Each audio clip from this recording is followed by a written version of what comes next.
She's back. Okay, I know it's been a really long time, and I appreciate your patience with me. Um, I want to start off by saying thank you to everyone who has supported me from the beginning of all of this living out loud thing I started back in 2013 with ReLAYshons.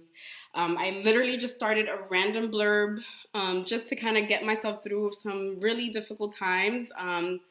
Just to give you a little catch up, so in 2012, I moved across the country. I literally quit my job and moved across the country. I knew no one there, and I landed in California, in San Francisco, California, to be exact.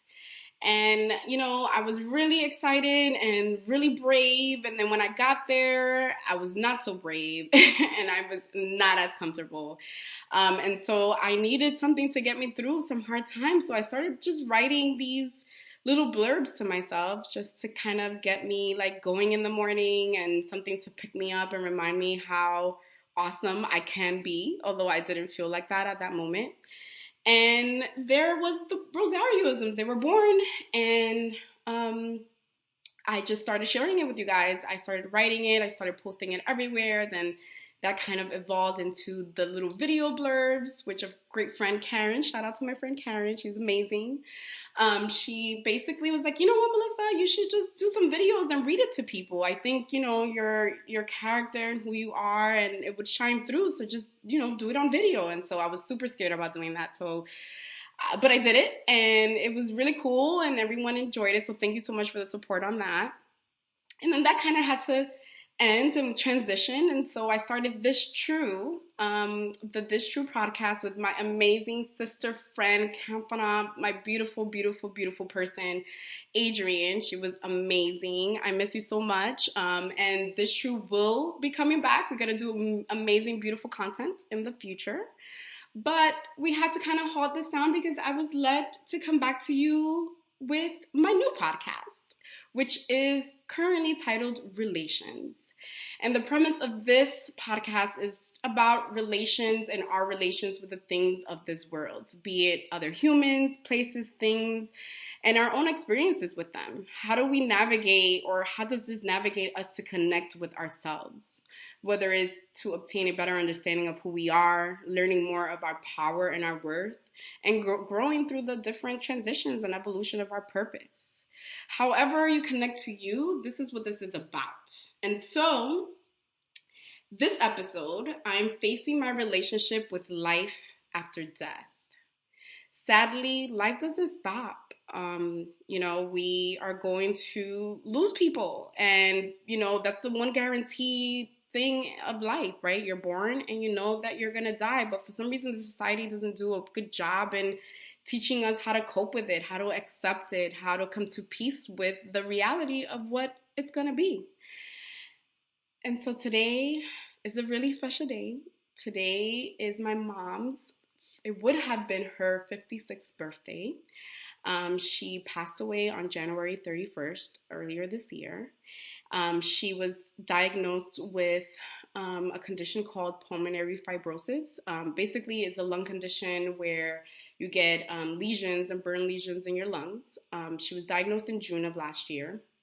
And so she, was a smoker, but apparently this condition affects people who don't smoke. It could be anything that you inhale in your environment, or over time where they burn your lungs. And so when she was diagnosed, she was told that there was no cure but to get a lung transplant. And so that time we were really optimistic. I kind of figured, okay, well, it's going to be a transition, but, she's going to be on the lung transplant list soon, and then we would go and take it from there.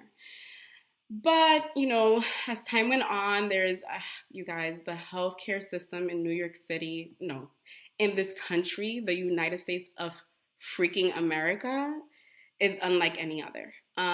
Literally, it was months and months of a process. So imagine being ill, hardly being able to breathe. At this point, she was on 24/7 oxygen. She couldn't, literally, I think the last number that the doctors gave us was that only 30% of her lungs were functional. And so she's going to all these appointments and they have to check this and they have to check that, and all before you even get on the list. And so I went to visit in September of last year, and at that point she stopped working and now she was on 24/7 oxygen. And the doctor said, she's going to need as much support as possible because even after the lung transplant, your body has to adjust to lungs that are foreign to your body. And so, as transplant work, right, it has to be removed from someone who has passed away and put into your body. And then your body has to readjust and they have to like shut down your immune system. And then you become susceptible to like all these different things. Anyway, it's a long process and a lot of information. But I'm not going to get into all of that. I would just say that it was a long process, and so we were in and out of the hospital because you're still sick and you are progressively getting sick, even as you wait and you go through all these appointments and all this process to get the lung transplant. And so, I started praying during that time because I really didn't know what to do. I was across the country, and my spirit was telling me that I needed to be with her. Something within me told me it was not right. And so I literally, God is on my side. That's why I kind of keep pushing because I know there's things out of this world that are pushing me along. I got a job offer in New York, which is where I'm from. And I literally just started the process. I didn't even apply for it. It literally just landed on me. And so I made the decision to move back across the country to support my mom. Although I swore that I would never come back to New York ever again. So, but it was a simple, quick decision because I knew I had to. And so I started the process. I looked for an apartment. I figured out how I was going to move everything back. I was, interviewing for this position and finally landed it like in November, I believe, or like the end of November. And so it was quick. And so my plan was, okay, so I'm going to get this going. I'm going to last the next month, just kind of transitioning slowly. And I will be back in New York after the new year in January. Well, you know how life is. It plans other things. And so maybe 3 weeks before I had planned to move, I get a call that my mom has suffered a stroke. And as soon as I got the call, I knew it was just serious and I needed to just get to New York. And so I made the decision that night that I was going to book a flight for not the following day, but the day after that. And so I had 24 hours to pack up my entire apartment, 24 hours to change my flight, 24 hours to literally move back across the country. And so I did it. I did what I had to do. I stayed up uh, all day, all night. I literally had to resign from my job on the same day, on the spot. I moved back. As soon as I landed, I dropped up my bags and I went straight to the hospital. When I get to the hospital, my mom is just not herself. I could just look at her and I could just tell. And so, she couldn't really speak. After a stroke, you have to like practice your speech again and walking again and all these things again. And so it was a long process. After that, the next 2 months, we proceeded to have a really, really tough couple of weeks. I mean, I would say 6, 7 weeks in and out of the hospital. By this time, my mom couldn't walk on her own. She couldn't shower on her own. She couldn't use the bathroom on her own. She was up with anxiety all night.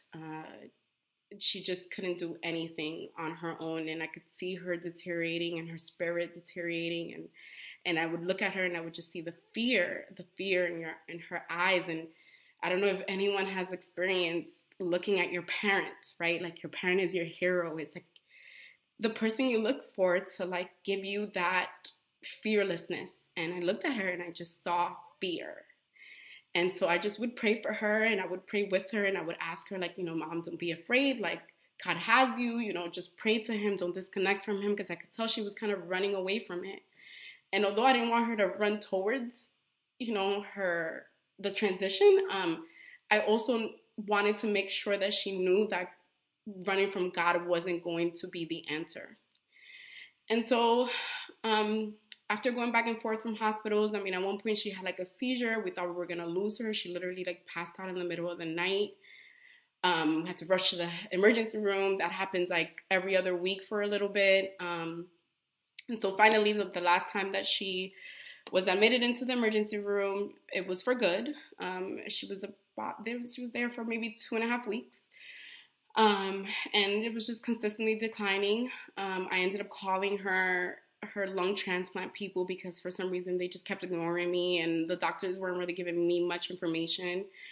And so I just called them and I was just like, tell me how we can get her on this list. She needs a lung. Like, can you, like, literally, I begged and pleaded, like, can you just put my mom on the lung transplant list? She needs a lung, like, now. Like, things are not good. And basically, I remember it was a week before she passed. I spoke to her doctor and she's like, Melissa, we need her to be strong enough to sustain this type of surgery. It takes a lot of your body to do that, and she's just too sick. So we're afraid that if we put her on the list and she gets a lung tomorrow, it's just not going to be enough. Her body's not going to be able to handle it. And so I'm like, what are you saying? And she's saying, there's nothing else we can do. And that's not something you ever want to hear, right? Like, what do you mean? You're a doctor. You have to figure something else out, right? And so I just remember speaking to her and like, I kind of just went numb and I just sat in my car for maybe, I don't know, what seemed like an hour, but maybe like 30 minutes. And I just prayed and I just talked to myself and tried to just get up the nerve to accept this. But I didn't want to tell her anything and I didn't want to tell anyone anything because I didn't want people to lose hope, right? Because, that's what we're taught. We're taught to have hope even when reality is telling us something different. We're taught to be hopeful. And so I tried to keep hopeful and I went back to the hospital after the call and I was smiling and I tried to like just push along. And so a week later, my grandmother, sorry, I don't even know why I thought of my grandmother. Rest in peace to my grandmother. So my aunt had a wedding in Dominican Republic that was already pre-planned. And so we left for the weekend. And although I didn't really want to leave, everything in my spirit was telling me not to leave. I ended up leaving. My mom said, don't worry, I'll be back. I'll be here when you get back. And so when we get back that Monday morning, um, my sister had gotten a call from the doctors like that they wanted to speak to us. And so when we got there in the morning, I walked in, I was like, hi mom, I gave her a hug, and then I like rushed back out to look for the doctor. My sister stayed in the room. I remember walking back in the room and I see my sister from the hallway and she's crying. And so I step back in and I look and I said, what happened? And my mom looks at me and she's like, Melissa, it's my time to go. I spoke to God. It's okay, but it's my time to go. I'm going to go today. And I just sat down and I'm just like, what? No, like, no, what do you mean? And she's like, it's okay. It's okay. I spoke to God. I'm at peace. I'm okay with it. I'm willing to accept this. It's okay. And so, um, sorry, we proceeded to continue talking and she was so strong. I just remember how like she didn't shed a tear. Me and my sister are like literally breaking down and she didn't shed not one tear. Like you could just see the peace in her face, which in a way I was so happy to see that because for the last 2 months I was seeing fear. I was seeing fear all over her face. And so to see the peace, I had to accept it. And we had a chat and she's just like, I'm gonna watch over you guys in heaven and wherever I go, I'm gonna, watch you guys grow and I'm gonna see your weddings. And then me and my sister kind of looked at each other because we never really wanted to have a wedding. We want to get married, but we never wanted a wedding. We just are more of like the courthouse type of girls. And so she's like, nope, I'm gonna see the wedding. And I was like, no mom, you mean like the grandkids? And she's like, no, the wedding. And I'm like, oh damn, now like I have to have a wedding. So we have to address that later on. But we talked and she said, I'm gonna watch you guys and don't worry, I'm always gonna be with you. And I fulfilled my purpose. I came and I wanted to be your mom and I craved to be a mother and I think I was a great mom and I hope that you guys feel like I was a good mom because that was my purpose on this earth and I fulfilled it and of course we said yes and we thanked her for being a great mom and although that conversation was super hard to have, I think I feel very grateful. I feel very grateful for having that moment with her because a lot of people don't get to have that. a lot of people don't get to have a last conversation. A lot of people don't get to part ways in that peaceful way. And so it was hard, but it was beautiful all at the same time. And so um, this was on a Monday. A few minutes later, the hospice people come in, and there's like a team of 15 people, and they all come in with their little notebooks and their pens, and they're, in there to tell you like it's over. And they're looking at you with this pitiful face, like they're pitying you. And so they come in, and I was tuning in and out of the conversation, but the details that I remember was, you know, um, we're gonna make this as the least painful as possible, and we are going to, do you guys understand what's happening? And we're kind of just saying yes, and then my mom is like, well, can you give me something right now? Like, I want something right now. And she just looks at me, and I'm like, Mom, that's not how it works. Like, you can't just, like, that's murder. Like, they can't do that.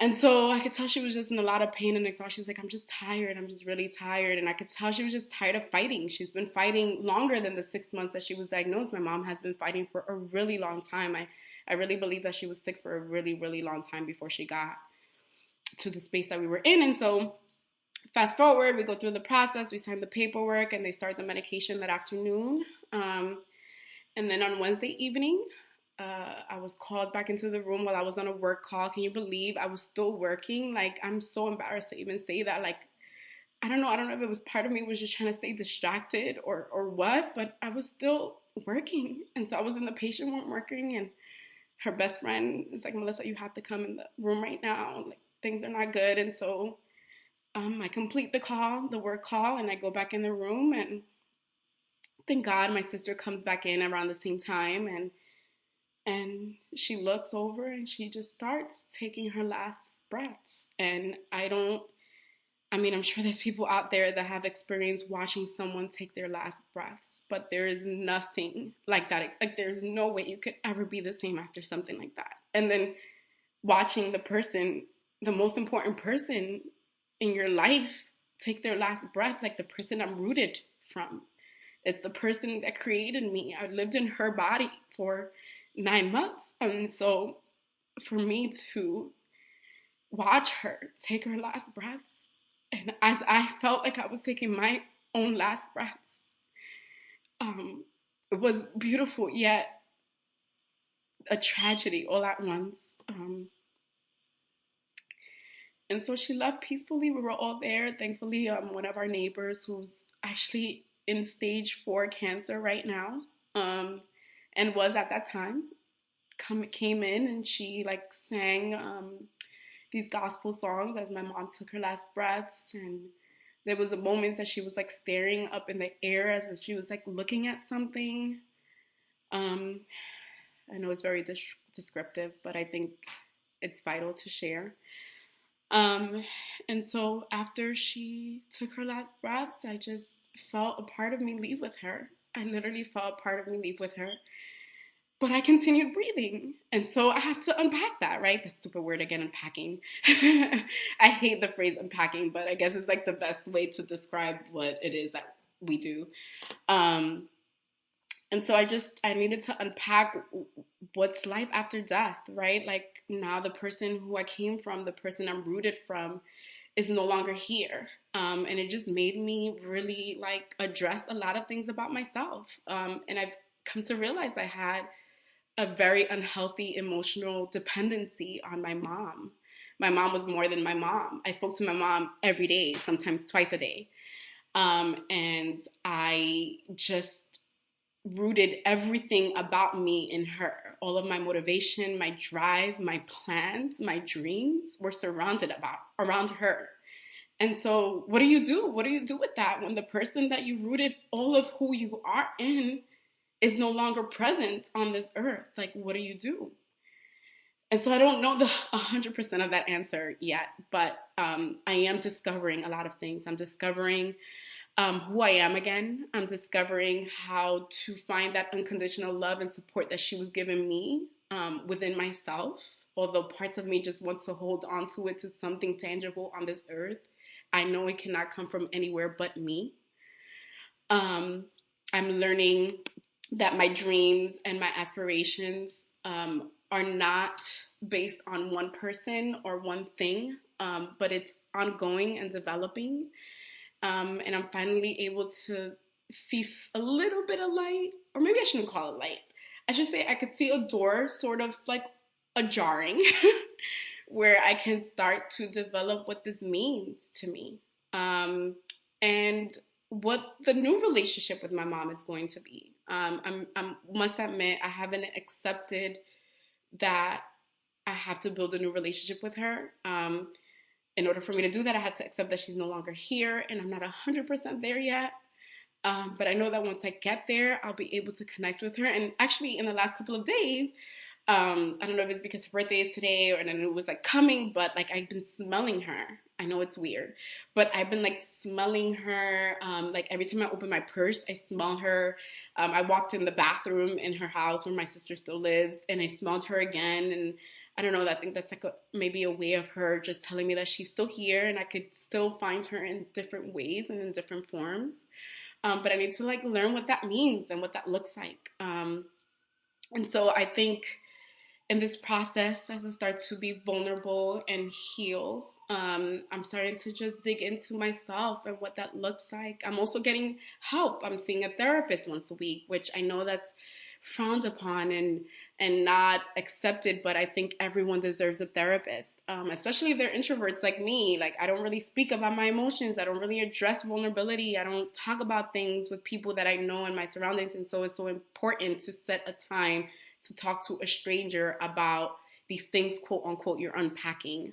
I think that it's important to get there. And so as I launch this new experience with you guys and this new podcast, I want to start literally unpacking these things. Gosh, we need to find another phrase. Okay, help me comment or something because I hate this unpacking thing.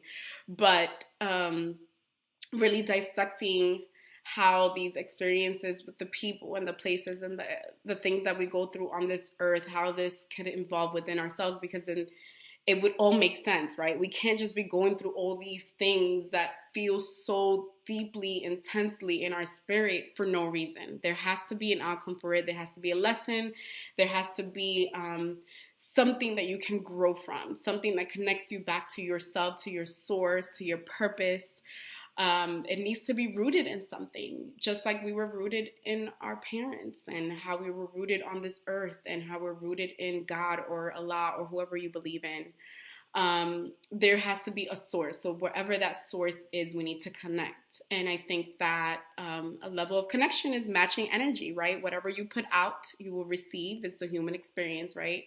And so this is what my premise of this whole thing is about. How do I connect to the energy out there? How do I put out the energy that I want to receive back? And what I want is healing. What I want is peace. What I want is happiness. And that has to come from my truth, my vulnerability. I'm so nervous right now and I'm sweating, but I know that this is necessary, not just for me, but whoever is listening, whoever will listen, whoever is able to relate, even if you're not able to relate, however it is that this makes you feel. I know feelings are a very taboo thing, but to me, feelings are the realest thing that we have. Everything else is disposable, but what you feel is the only tangible thing. And the more we run away from it, the bigger it becomes. So let's run towards it. Let's face it. And let's match each other's energy so that we can, inspire each other to elevate and to evolve into who we are meant to be on this human experience. And with that said, thank you so much for listening. The next couple of episodes are going to be way different than this. I plan to have a guest every episode. I just felt like this first episode had to just be me to kind of just let this all out. But the episodes to come, we're going to have my VIP guests who are going to come and just join in the conversations about all of our relations. Okay, we're going to address every relation that you have, but the most important relation is the one with yourself. And so thank you so much for tuning in. Follow the Diary of MR. I'm going to be revamping my website soon and my YouTube page. And so please follow all of it. And I will speak to you soon. Later.